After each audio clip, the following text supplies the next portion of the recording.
If you are trying to figure out exactly how much you need to retire, specifically to generate $10,000 a month in retirement income, here is where things get genuinely interesting.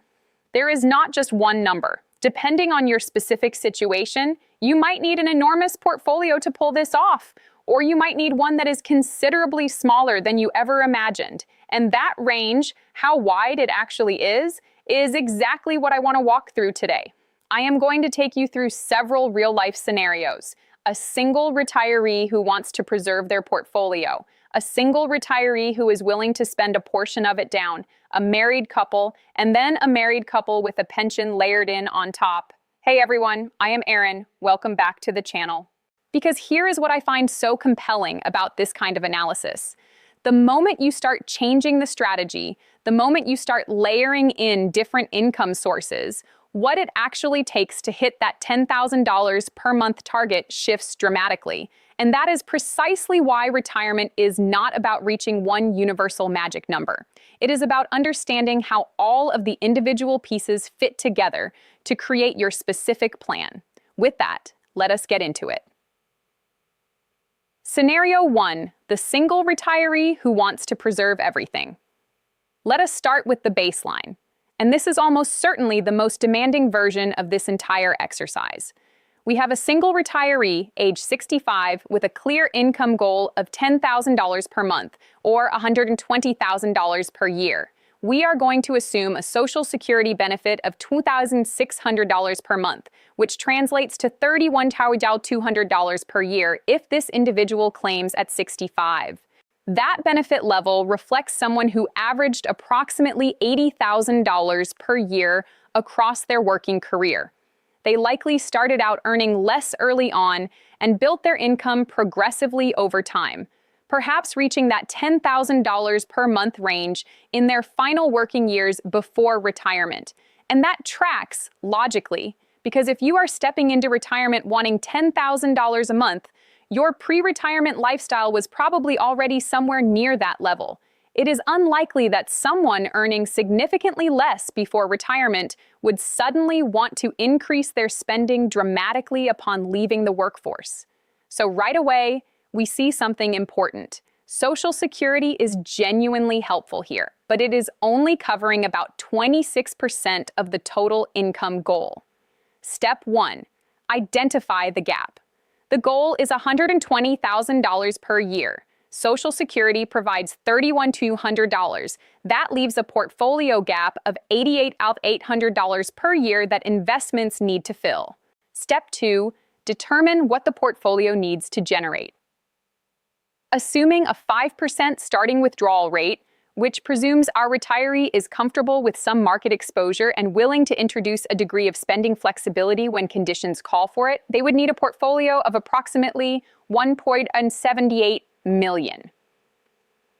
That portfolio generates roughly $89,000 from investments. Combined with the $31,200 from Social Security, total annual income reaches $120,000.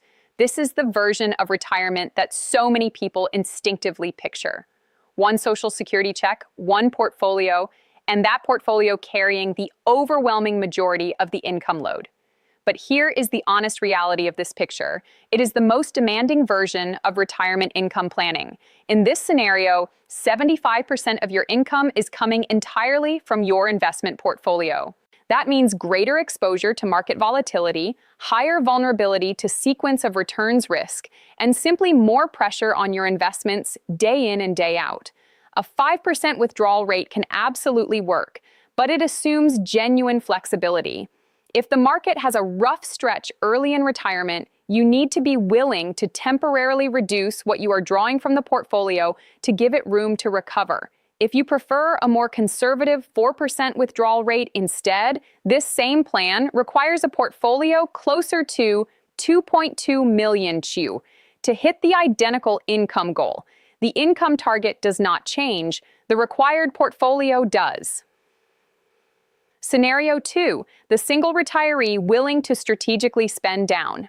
Now let us change one assumption and watch how dramatically the math shifts. Same person, same income goal of $10,000 per month, same Social Security benefit. But instead of requiring the entire portfolio to last indefinitely without being touched, this retiree is comfortable with intentionally spending down a portion of it in a calculated, deliberate way, while allowing the rest to keep growing untouched.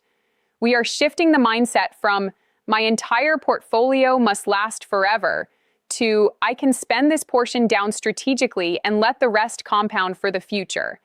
That shift changes the entire math problem, because now we are no longer asking the full portfolio to do everything simultaneously. Funding the early years. Let us say we plan to fund the first 5 years of retirement from a dedicated spending bucket. The annual portfolio gap is $88,800. Across 5 years, that totals approximately $444,000. This becomes the planned spend-down bucket, held in a high-yield savings account or a laddered CD structure. It earns a modest return, but we will assume inflation roughly offsets that return, so we treat the real return as essentially flat, letting the remainder grow. Everything above that spend-down bucket stays invested for long-term growth, so the portfolio might look something like this. Roughly $450,000 set aside as the dedicated spend-down bucket, and a second bucket of $900,000 to $1.1 million invested for growth and not touched for at least 5 years. Total portfolio needed under this structure, approximately $1.3 million to $1.5 million. Why is the growth bucket smaller than you might expect? Because we are discounting its future need back to today. This retiree does not need to draw from that long-term bucket immediately. It has 5 or more years to compound before it needs to step into an active role. And this approach works for a few reinforcing reasons. First, the portfolio is not being asked to do everything at once. The early years are funded from a stable, accessible source. The later years are funded from money that has had meaningful time to grow. Second, time does the heavy lifting on that long-term bucket. $900,000 to $1.1 million left invested and untouched for 5 to 7 years can grow substantially, which means the effective withdrawal rate from that bucket declines as time passes. Third, and this is worth pausing on, most people in retirement naturally spend less as they age. A 65-year-old tends to be more active and spend more than a 75-year-old. A 75-year-old typically spends more than an 85-year-old. Life has a natural way of simplifying over time. That organic reduction in spending adds an additional layer of cushion to the long-term plan. Now, to be transparent, this approach is not beating the math. It is reallocating the risk.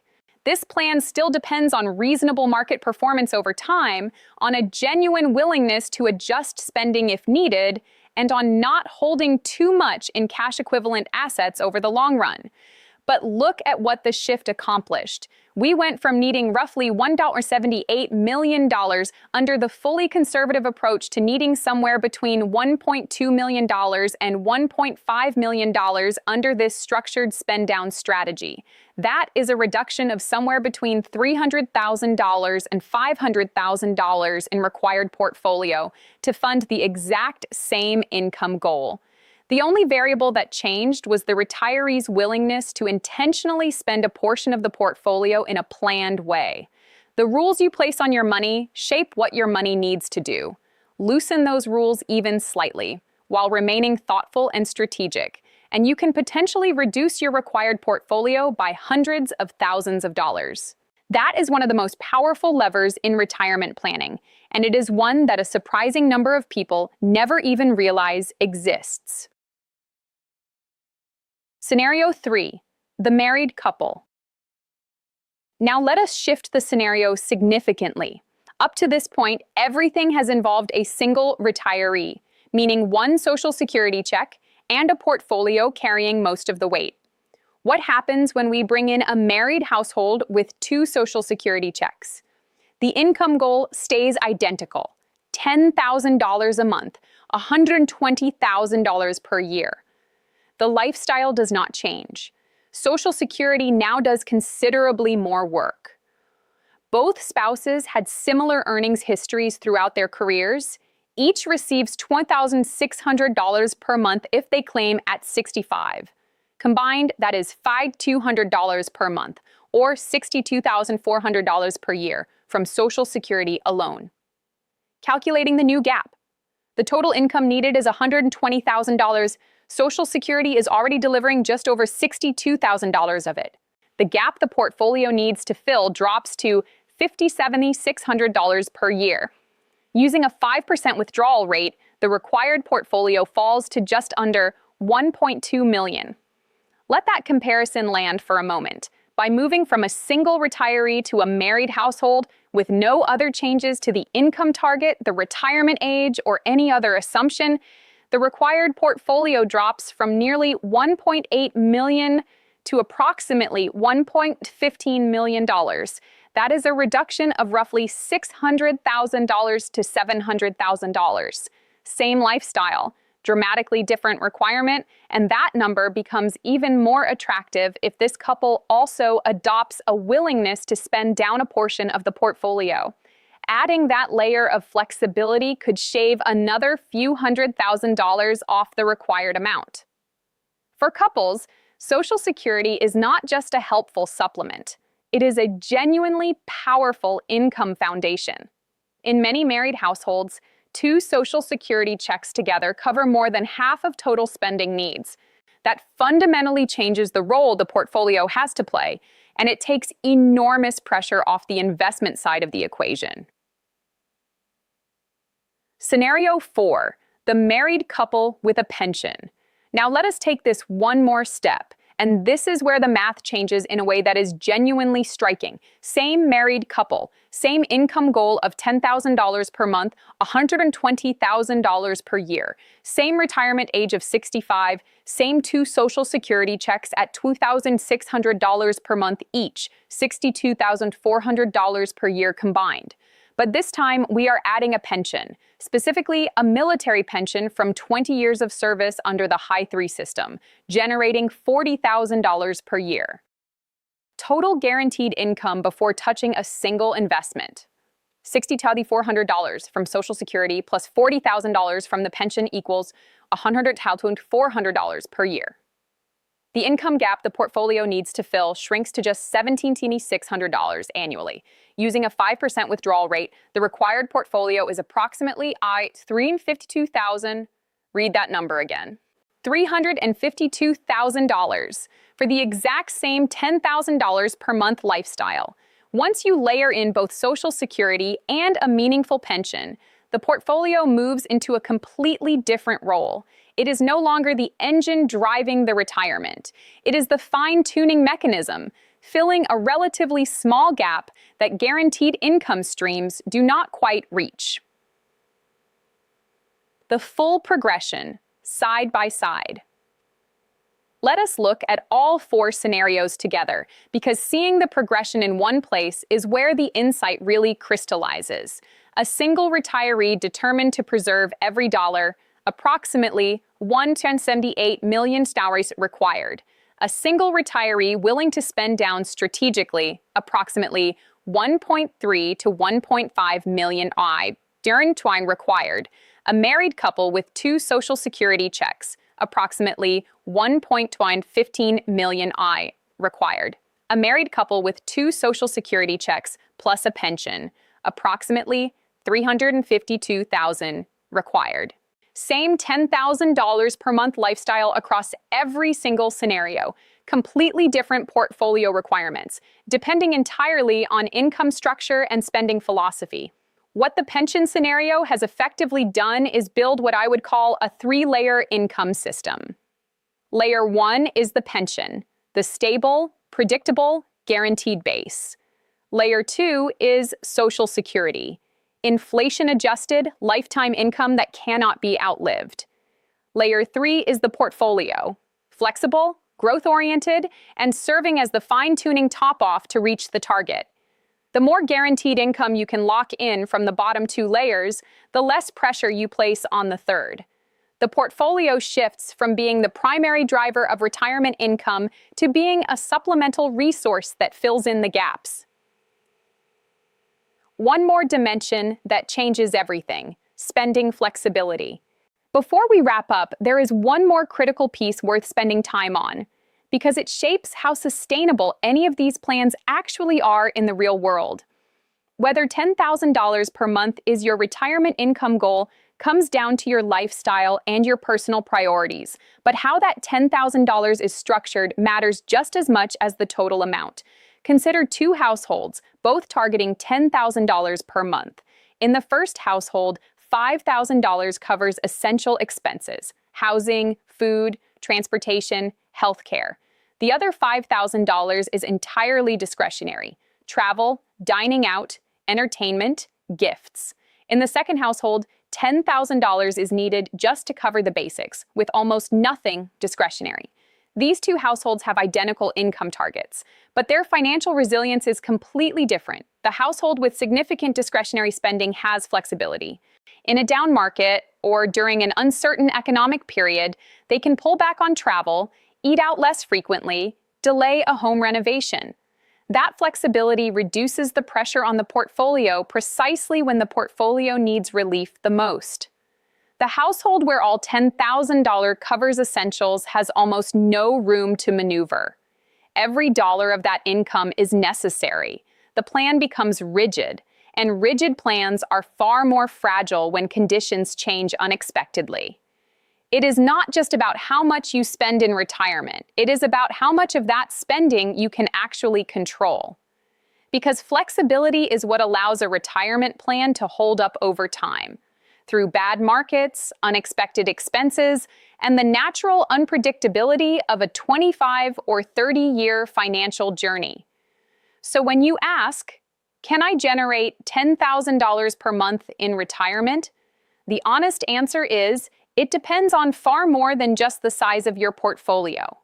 It depends on your income structure. How much Social Security will you receive? Do you have a pension? Are you comfortable spending a portion of your portfolio down intentionally? What percentage of your spending is discretionary versus fixed? As we saw across these four scenarios, the same $10,000 per month lifestyle could require a portfolio of $1.8 million. Or one of just $352,000. Same goal, vastly different paths, depending entirely on the income structure you bring to the table and the spending philosophy you attach to your portfolio. Retirement is not about hitting a single universal number. It is about designing a plan that is built specifically for your life, your income sources, your flexibility, and your goals. And once you genuinely understand that, once you see how all of these pieces interact, you start to realize there are far more paths to the same destination than most people ever consider. What are your thoughts? Do you have a target monthly income you are aiming for in retirement? And how are you planning to structure the income sources to get there? I would genuinely love to get this conversation going. Drop your thoughts in the comments below. New videos every single week. If this one gave you something useful, please give it a like. If you are new here, consider subscribing. And if you know someone who would benefit from seeing their retirement picture through this kind of lens, please share it with them. See you in the next one.